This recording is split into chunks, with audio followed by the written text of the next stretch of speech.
नमस्कार दोस्तों, मैं अमरपाल सैनी एक बार फिर हाजिर हूँ आप सभी के बीच राजनीतिक विषय का एक टॉपिक लेकर, जिसका नाम है खाड़ी युद्ध, गल्फ वॉर। हालांकि ये जो विषय है वो विश्व राजनीति का है और मैं ये वीडियो हमारी कक्षा 12वीं का जो विश्व राजनीति है, समकालीन विश्व राजनीति, इस पुस्तक के एक टॉपिक के रूप में इस वीडियो को बना रहा हूँ। लेकिन इसके साथ साथ ये वीडियो बैचलर्स लेवल पर या किसी भी स्तर पर विश्व राजनीति के एक महत्वपूर्ण विषय के रूप में, खाड़ी युद्ध के, गल्फ वॉर के रूप में किसी भी छात्र के लिए उपयोगी होगी, किसी भी बच्चे के लिए उपयोगी होगी जो विश्व राजनीति का अध्ययन कर रहा है। तो चलिए हमारे विषय की तरफ चलते हैं, जिसका नाम है खाड़ी युद्ध, गल्फ वॉर। तो देखिए दोस्तों, अब विश्व राजनीति का एक महत्वपूर्ण विषय खाड़ी युद्ध यानी गल्फ वॉर एक है और इसे हम वास्तव में इराक के साथ जोड़कर देखते हैं। हालांकि अगर हम खाड़ी युद्ध की बात करें तो देखिए, अब तक विश्व में प्रथम खाड़ी युद्ध और द्वितीय खाड़ी युद्ध के रूप में देखते हैं।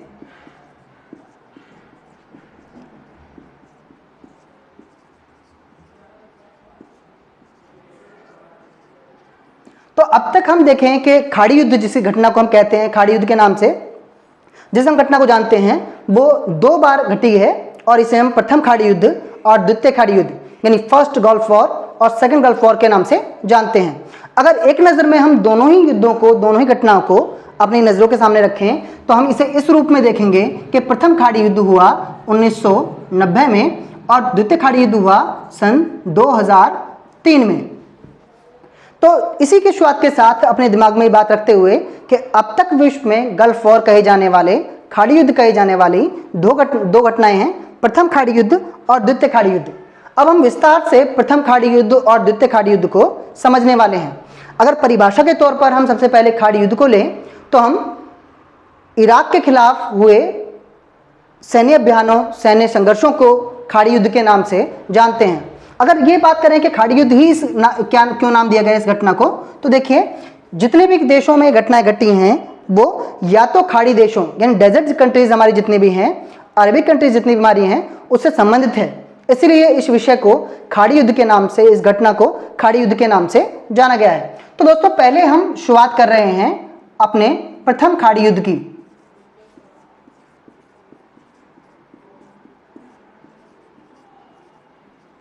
प्रथम खाड़ी युद्ध।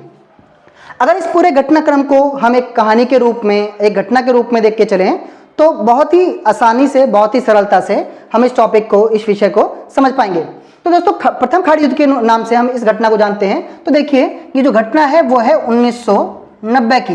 प्रथम खाड़ी युद्ध को अगर हम समय के साथ अंकित करें तो ये घटना 1990 के रूप की मानी जाती है।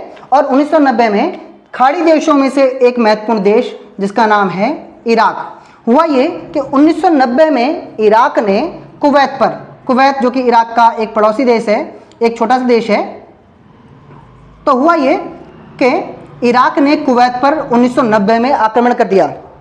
इराक जो कि खुद एक खाड़ी देश है और कुवैत जो उसके समीपस्थ है, उसके नज़दीकी एक देश है, वो भी खाड़ी देश है। और इन देशों की घटना इस तरह प्रारंभ हुई, इस रूप में प्रारंभ हुई कि 1990 में इराक ने कुवैत पर, अपने पड़ोसी देश पर सैन्य आक्रमण कर दिया, हमला कर दिया। यानी कि इराक ने कुवैत पर अपना अधिकार जमा लिया। अब उसके घटना के बाद जो इराक और कुवैत के समीपस्थ देश हैं, जो नज़दीकी देश हैं, उन देशों ने इराक को कुवैत से अपना आक्रमण, अपना हमला हटाने की जो है सलाह दी। लेकिन इराक ने अपने पड़ोसी देशों की बात न मानते हुए कुवैत में अपना आक्रमण, अपना हमला जारी रखा। इसके बाद हुआ ये कि भाई, जब ये घटना अंतर्राष्ट्रीय संगठन में यानी कि यूएनओ में पहुंची तो यूएनओ की तरफ से इराक के इस हमले को, इराक के इस आक्रमण को कुवैत से हटाने के लिए एक संयुक्त सेना का गठन किया गया। इस घटना को अगर देखें, इस सेना के बाद एक जो संयुक्त सेना जो है बनाई गई, एक संयुक्त सेना का गठन किया गया यूएनओ की ओर से, और इस सेना में 34 देशों की सेना शामिल थी। एक सेना, भाई सिंपल सी बात है कि जब जिम्मेदारी इराक को मुक्त कराने की, इराक से कुवैत को मुक्त कराने की अंतर्राष्ट्रीय संगठन यानी यूएनओ के पास पहुंची, तो यूएनओ ने भी अपनी जिम्मेदारी को निभाते हुए यानी कि सुरक्षा परिषद को इसके लिए नियुक्त किया और सुरक्षा परिषद ने एक 34 देशों की संयुक्त सेना गठित की, जिस सेना में 34 देश 34 कंट्रीज जो थी वो मेंबर थी, यानी कि 34 देशों की एक सेना को मिलाकर एक संयुक्त सेना बनाई गई। और आपको जानकर हैरानी होगी कि इस 34 देशों की सेना में 75% सैनिक यानी 75% सैनिक जो थे वो केवल अमेरिका के थे। यानी कहने के लिए देश जो सेना थी वो 34 देशों की सेना थी, लेकिन इस सेना में 75% सैनिक 75% जो सैनिक थे वो अमेरिका के थे। ये सैनिकों की संख्या थी 6,60,000 सैनिक, यानी 75% सैनिक केवल अमेरिका के, और कहने के लिए जो सेना थी वो 34 देशों की सेना थी। अब हुआ ये कि क्योंकि इस सेना का नेतृत्व, सेना में अधिकांश भाग जो था वो अमेरिका का था, इसीलिए इस सेना का नेतृत्व भी कर रहे थे, जो इस सेना का नेतृत्व किया वो किया अमेरिकी सेना के जनरल नॉर्मन श्वार्ज़काउ ने।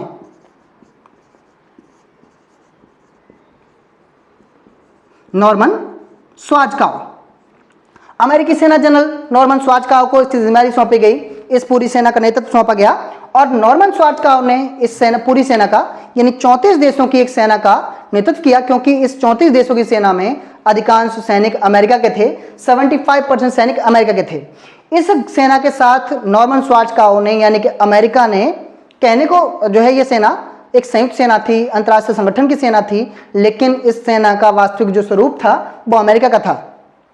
तो 34 देशों की सेना के साथ जो है अमेरिका ने, मतलब अमेरिका कहें कि यूएनए की सेना ने क्या किया कि भाई इराक पर आक्रमण किया कुवैत को छुड़ाने के लिए।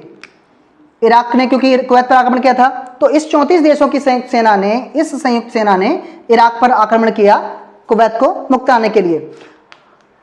यूएनओ की इस संगठित सेना यानी कि 34 देशों की संयुक्त सेना के द्वारा इराक के खिलाफ की गई कार्रवाई को ऑपरेशन डेजर्ट स्टॉर्म के नाम से जानते हैं। इस पूरे, मतलब अगर हम कहें कि प्रथम खाड़ी युद्ध को अन्य किन किन नामों से जाना जाएगा, तो हम इसे ऑपरेशन डेजर्ट स्टॉर्म के नाम से भी जानते हैं। ऑपरेशन डेजर्ट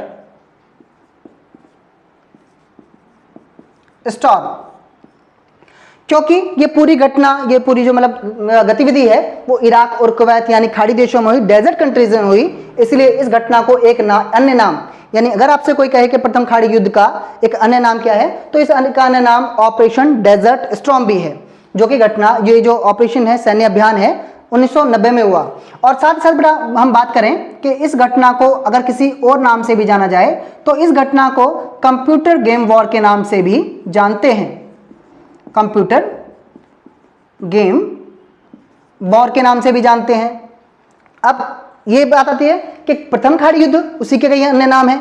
एक इसका नाम ऑपरेशन डेजर्ट स्टॉर्म है, यानी डेजर्ट कंट्रीज में संयुक्त राष्ट्र संगठन की सेनाओं के द्वारा चलाया गया एक सैन्य अभियान है, इसलिए इसका नाम ऑपरेशन डेजर्ट स्टॉर्म है। इसका एक अन्य नाम कंप्यूटर गेम वॉर भी है। कंप्यूटर गेम वॉर कहे जाने के पीछे जो कारण है कि देखिए, ये जो पूरी घटना है, यानी कि अमेरिका के 75% सैनिकों के साथ एक 34 देशों की संयुक्त सेना ने इराक से कुवैत को मुक्त कराने के लिए एक सैन्य अभियान चलाया। अगर अमेरिका चाहता तो इस सैन्य अभियान में, इस सैन्य गतिविधि में साधारण हथियारों के साथ, साधारण वेपन के साथ जो है काम कर सकता था, यानी कि कुवैत को इराक से मुक्त करा सकता था। लेकिन ध्यान रहे कि ये सदी, ये वो टाइम था कि जिस समय अमेरिका और सोवियत संघ के बीच के जो तनाव थे, टकराव थे, यानी कि शीत युद्ध की जो स्थिति थी वो अपने अंत की ओर थी। 1990 का दौर था, और हम जानते हैं कि 1990 के बाद, यानी एक साल बाद 1991 में शीत युद्ध के दो प्रतिद्वंदियों में से एक प्रतिद्वंदी सोवियत संघ का विघटन हो गया। तो देखिए, ये वो वक्त था कि जब अमेरिका किसी भी तरह पूरे विश्व को ये संदेश देना चाह रहा था, ये मैसेज देना चाह रहा था कि सोवियत संघ के विघटन के बाद विश्व में एकमात्र महाशक्ति अमेरिका है, उसी के नियंत्रण में पूरे विश्व का नेतृत्व होगा। तो यहां संदेश देने के लिए अमेरिका ने एक अच्छा मौका ढूंढा। देखिए, ध्यान रखें, ये घटना 1990 की है। तो अमेरिका अगर चाहता तो इराक पर साधारण हथियारों से, साधारण वेपन्स के साथ जो है कुवैत को इराक से मुक्त करा लेता, लेकिन इसी घटना में अमेरिका ने अपने निजी स्मार्ट बमों का, अपने आधुनिक बमों का इस्तेमाल किया। इसीलिए इस घटना को हम कंप्यूटर गेम वॉर के नाम से भी जानते हैं, यानी कि अमेरिका ने इस सैन्य अभियान में अपने कंप्यूटराइज जो बम थे, अपने कंप्यूटराइज वेपन्स थे, उनका इस्तेमाल किया। तो देखिए, प्रथम खाड़ी युद्ध का एक अन्य नाम ऑपरेशन डेजर्ट स्टॉर्म आया, एक अन्य नाम कंप्यूटर गेम वॉर आया। इसका एक और नाम भी है, प्रथम खाड़ी युद्ध का एक अन्य नाम भी है, इसे हम वीडियो गेम वॉर के नाम से जानते हैं। इसे हम वीडियो गेम वॉर के नाम से वीडियो गेम वॉर के नाम से भी जानते हैं। अब देखिए इसका नाम वीडियो गेम वॉर क्यों पड़ा। तो ये जो घटना जिसे हम प्रथम खाड़ी युद्ध कह रहे हैं, इसमें हुआ ये कि अमेरिका को दिखाना था कि अमेरिका ने अपनी शक्ति का प्रदर्शन किस तरह से इराक में किया है, इराक से कुवैत को मुक्त कराने के लिए किया है। तो इसी में क्या किया कि अमेरिका ने इस पूरी घटना का, यानी जो भी सैन्य अभियान इराक के खिलाफ अमेरिका द्वारा और वो 34 देशों की संयुक्त सेना के द्वारा चलाया गया, इस पूरी घटना का लाइव टेलीकास्ट पूरे विश्व ने अपने घरों में बैठकर टेलीविजन पर देखा। इसीलिए, और ये जो दृश्य था, ये जो पूरा माहौल था, वो टेलीविजन पर किसी वीडियो गेम की तरह लग रहा था, किसी वीडियो गेम के से कुछ अलग नहीं लग रहा था, जहां पर मतलब हत्या, मतलब टैंक चल रहे हों, जहां पर लोगों को अंधाधुंध उड़ाया जा रहा हो, लोग मारे जा रहे हों। तो इसीलिए इस घटना को वीडियो गेम वॉर के नाम से भी जानते हैं, क्योंकि इस पूरे घटना का लाइव टेलीकास्ट पूरे विश्व ने अपने टेलीविजन पर बैठकर अपने घरों में देखा, और वो दृश्य सब कुछ जो था वो एक वीडियो गेम की वॉर की तरह था, जो 90s के दौर में लोगों ने देखे हों या फिर जो है 21वीं सदी के अंत में लोगों ने देखे हों। तो इसीलिए इस घटना का, यानी प्रथम खाड़ी युद्ध के अन्य नाम भी हैं, ऑपरेशन डेजर्ट स्टॉर्म भी है, कंप्यूटर गेम वॉर भी है, वीडियो गेम वॉर भी है। तो चलिए और कुछ आगे चलें। तो देखिए इस घटना में, इस पूरे क्रम में जो महत्वपूर्ण घटनाएं घटी हैं वो 1990 की हैं। और अगर हम कहें कि प्रथम खाड़ी युद्ध जो है उसकी निश्चित समय अवधि क्या है, तो आप इसे इस रूप में देख सकते हैं कि ये जो घटना, तो इस घटना को अगर इसकी समय अवधि को, इसके क्रम को पूरे विस्तार से देखें, तो जैसा कि मैंने प्रारंभ में बताया कि घटना महत्वपूर्ण तौर पर 1990 की है, 1990s की है।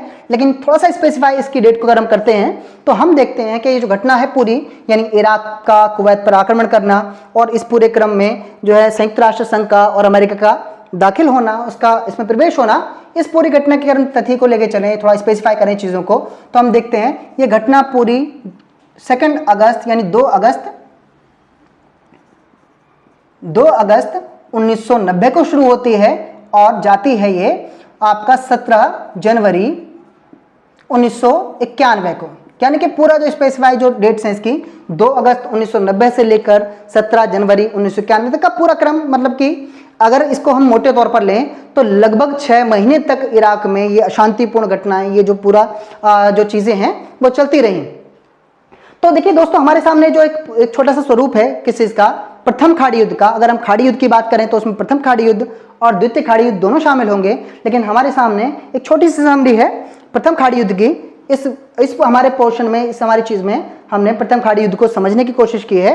एक और चीज़ जो इसमें रहती है वो ये कि प्रथम खाड़ी युद्ध में ही देखिए जिस मार्ग से, जिस रास्ते से अमेरिकी सेना प्रवेश करती है, कहाँ, इराक में, इराक से कुवैत को मुक्त कराने के लिए, ये पूरा सैन्य अभियान इराक के विरुद्ध था, क्योंकि इराक ने कुवैत पर आक्रमण किया था, कुवैत को अपने अधीन कर लिया था। तो इस पूरे क्रम में देखिए जिस मार्ग से, जिस रास्ते से अमेरिकी सेनाएं कहें या हम ये कहें कि ये 34 देशों की संयुक्त सेनाएं इराक में प्रवेश करती हैं इराक के विरुद्ध सैन्य कार्रवाई करने के लिए, इस जो है क्रम में जो अमेरिकी सेनाएं जिस मार्ग से, जिस हाईवे से अमेरिका में घुसी, मतलब इराक में घुसी अमेरिकी सेना या 34 देशों की सेना आप इसको कहें, तो देखिए इसको नाम दिया जाता है हाईवे ऑफ डेथ। यानी कि जिस रास्ते से सेनाएं घुसी हैं उसे हम हाईवे ऑफ डेथ के नाम से जानते हैं, क्योंकि जब सेनाओं ने इराक में प्रवेश किया तो इस पूरे हाईवे को मौत के रूप में परिवर्तित कर दिया।